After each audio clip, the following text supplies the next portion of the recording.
ये कहानी एक ऐसी औरत के ऊपर आधारित है जिसका पति जंग में घायल हो जाता है और फिर वो अपनी पत्नी की पर्सनल जरूरतों को पूरा नहीं कर पाता, जिस वजह से वो औरत अपने ही नौकर के साथ अपनी जरूरतों को पूरा करती है। अब इसके बाद कहानी में आगे चलिए, अब बढ़ते हैं एक्सप्लेनेशन की तरफ। फिल्म का नाम है लेडीज चैटरलीज लवर और ये फिल्म 2015 में रिलीज हुई थी। मूवी की शुरुआत में हम कुछ लोगों को देखते हैं जो एक खदान में काम कर रहे होते हैं। तभी अचानक वहाँ एक धमाका होता है और ओलिवर नाम का एक आदमी जो उस खदान में काम करता था वो उनकी मदद के लिए भागता है और लोगों को बाहर निकालता है। पर उनमें से टैडी नाम के एक आदमी की मौत हो जाती है और उसकी डेड बॉडी को उसके घर पहुंचाया जाता है। इसके बाद एक पार्टी में हम कोनी नाम की एक खूबसूरत लड़की को देखते हैं। तभी उसके पास एक आदमी आता है जिसका नाम क्लिफर्ड चैटरली था और वो बहुत अमीर था।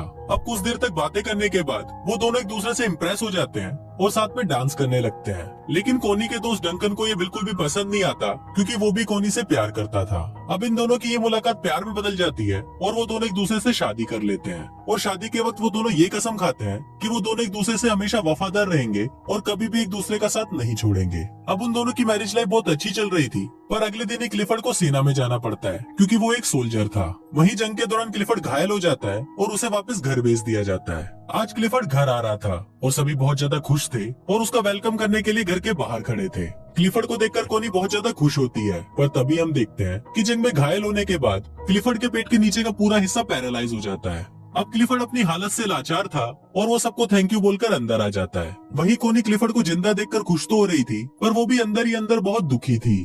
उनकी खुशियों भरी जिंदगी में कभी ऐसा मोड़ भी आएगा ये किसी ने सोचा नहीं था। इसी बात से दुखी होकर क्लिफर्ड खुद को मारने की कोशिश भी करता है, पर तभी कोनी उसे रोक लेती है और वो उसे विश्वास दिलाती है कि वो हमेशा उसके साथ रहेगी। अब इसकी दूसरी तरफ हम ओलिवर को देखते हैं जो अपने मंगेतर को लेटर लिख रहा होता है। इस बार ओलिवर किसी खदान में काम नहीं कर रहा था, बल्कि इस बार वो जंग में था। कुछ दिनों बाद जब ओलिवर अपने घर आता है तो वो अपने मंगेतर को किसी दूसरे आदमी के साथ देख लेता है और वो उससे बिना मिले ही वहाँ से चला जाता है। कुछ दिनों बाद ओलिवर काम मांगने के लिए क्लिफर्ड के पास जाता है। फिर जब क्लिफर्ड उससे बात कर रहा होता है तब उसे पता चलता है कि ओलिवर जंग में उसी के अंडर काम कर रहा था। क्लिफर्ड इससे काफी इम्प्रेस होता है और वो ओलिवर को उनके पक्षों का ख्याल रखने का काम देता है। अपाहिज होने की वजह से क्लिफर्ड अपने लिए एक गाड़ी खरीदता है और जब वो उसमें बैठकर घूमता है तो उसे लगता है कि मानो उसके पैर वापस आ गए हैं। फिर एक दिन वो कोनी के साथ ओलिवर के पास जाता है। ओलिवर जंगल में बने हुए एक कॉटेज में रहता था और पक्षियों की देखभाल करता था। वहाँ पहली बार कोनी ओलिवर को देखती है। वहाँ से वापस आते वक्त कोनी ओलिवर को इशारा देती है, पर ओलिवर उसे समझ नहीं पाता। अगले दिन एक मेड कोनी के पास आती है और उसे बोलती है कि ओलिवर अपने कॉटेज की चाबी मांग रहा है। इस पर कोनी खुद उसे चाबी देने के लिए उसके पास जाती है। फिर जब वो ओलिवर के पास पहुँचती है तो ओलिवर उससे ठीक से बात नहीं करता और उसे बोलता है कि आपको ये तकलीफ उठाने की कोई जरूरत नहीं थी। कोनी को भी ओलिवर के इस बिहेवियर पर गुस्सा आ जाता है और वो गुस्से में वहाँ से चली जाती है। अगले दिन ओलिवर कोनी को एक लेटर लिखता है जिसमें वो अपने बर्ताव के लिए उससे माफी मांगता है। इसके बाद कोनी फिर से उससे मिलने के लिए उसके कॉटेज में जाती है जहाँ ओलिवर अपनी शर्ट उतारकर काम कर रहा था। फिर जब कोनी उसके बदन को देखती है तो उसके भी तन बदन में आग लग जाती है। ये देखकर कोनी खुद को कंट्रोल नहीं कर पाती और वो ओलिवर के पास जाने लगती है, पर तभी ओलिवर भी उसे देख लेता है और अपनी शर्ट वापस पहन लेता है क्योंकि वो कोनी की इज्जत करता था। कोनी को वो जगह बहुत पसंद थी, इसलिए वो ओलिवर को बोलती है कि मैं हर रोज यहाँ पर पेंटिंग करने आऊंगी। इस पर ओलिवर उसे बोलता है कि मैं ये जगह आपके लिए साफ कर दूंगा और मैं किसी और जगह चला जाऊंगा। कोनी उसे बोलती है कि तुम्हें कहीं भी जाने की जरूरत नहीं है और तुम मुझसे इतना भाग क्यों रहे हो। यहाँ कोनी ओलिवर से गुस्सा हो जाती है और वहाँ से जाने लगती है, लेकिन तभी बारिश आ जाती है, इसलिए वो ओलिवर के साथ उसके कॉटेज में चली जाती है जहाँ वो दोनों आग जलाकर खुद को गर्म करने लगते हैं। पर तभी ओलिवर वहाँ से उठ जाता है क्योंकि वो कोनी के इरादे समझ रहा था। कोनी उससे पूछती है कि तुम मुझसे दूर क्यों भाग रहे हो, तो ओलिवर उसे बोलता है कि मैं तुमसे दूर नहीं भाग रहा, बस मैं डर रहा हूँ क्योंकि अगर क्लिफर्ड को हमारे बारे में पता चल गया तो मेरी नौकरी चली जाएगी। अब क्योंकि ओलिवर ने कोनी को गर्म करके ठंडा ही छोड़ दिया था, इसलिए वो वहाँ से अपने घर चली जाती है। एक दिन कोनी क्लिफर्ड को बोलती है कि मुझे बहुत अफसोस है कि हमारा कोई बच्चा नहीं है। इस पर क्लिफर्ड उसे बोलता है कि मैं बहुत कोशिश कर रहा हूँ और वो अपने शरीर को ठीक करने के लिए उस पर करंट के झटके देने लगता है। क्लिफर्ड दर्द से बहुत चिल्ला रहा था और फिर जब आखिरी में कोनी से उसका दर्द देखा नहीं जाता तो वो क्लिफर्ड को रोक देती है। अब क्लिफर्ड इस काम में नाकाम हो गया था, इसलिए वो रोने लगता है। अब इसके अगले दिन कोनी जंगल में जाती है और वहाँ पर बैठकर एक डायरी पढ़ने लगती है, पर तभी उसे ओलिवर के काम करने की आवाज सुनाई देती है और वो तुरंत उसके पास चली जाती है। जहाँ पहुंचकर वो छोटे चूजों को देखती है और उनको देखकर रोने लगती है। उन बच्चों को देखकर वो अपने बच्चे को याद करती है जो शायद अब कभी भी पैदा नहीं होगा। अब कोनी को रोता हुआ देखकर ओलिवर उसके पास आता है और उसे गले लगा लेता है। अब ओलिवर भी कोनी को पसंद करने लगा था, इसलिए वो उसे अपने साथ अपने कॉटेज में ले जाता है जहाँ वो दोनों गपागप करते हैं। अब कोनी पूरे दिन ओलिवर के साथ ही रहती है और फिर जब शाम होने को आती है तो ओलिवर उसे घर छोड़ने उसके साथ जाता है।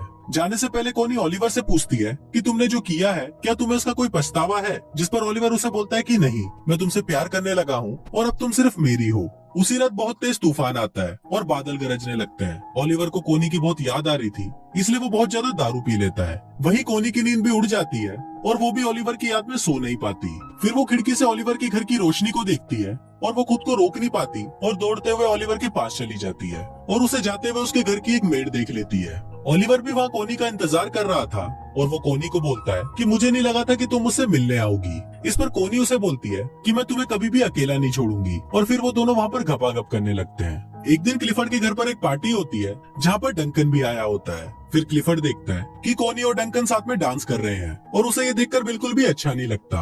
अगली सुबह क्लिफर्ड कोनी को बोलता है कि तुम्हारे लिए तुम्हारे पति से ज्यादा इम्पोर्टेंट एक बच्चा पैदा करना है। कोनी हमेशा से एक बच्चा चाहती थी और क्लिफर्ड को लगता है कि इसीलिए कोनी डंकन के करीब जा रही है। पर इस बात से कोनी बहुत गुस्सा हो जाती है, जिस पर क्लिफर्ड उसे कहता है कि उसे इस बात से कोई फर्क नहीं पड़ता कि तुम किसी से भी बच्चा पैदा करो, बस वो बच्चा मेरा होना चाहिए। अब इस बात से गुस्सा होकर कोनी ओलिवर के पास चली जाती है और उसके साथ गपागप करती है। एक दिन कोनी को पता चलता है कि वो प्रेग्नेंट है, तो वो इस बारे में क्लिफर्ड को बताती है। क्लिफर्ड ये सुनकर बहुत खुश होता है और वो कोनी से उस आदमी का नाम पूछता है, पर कोनी उस आदमी का नाम उसे नहीं बताती।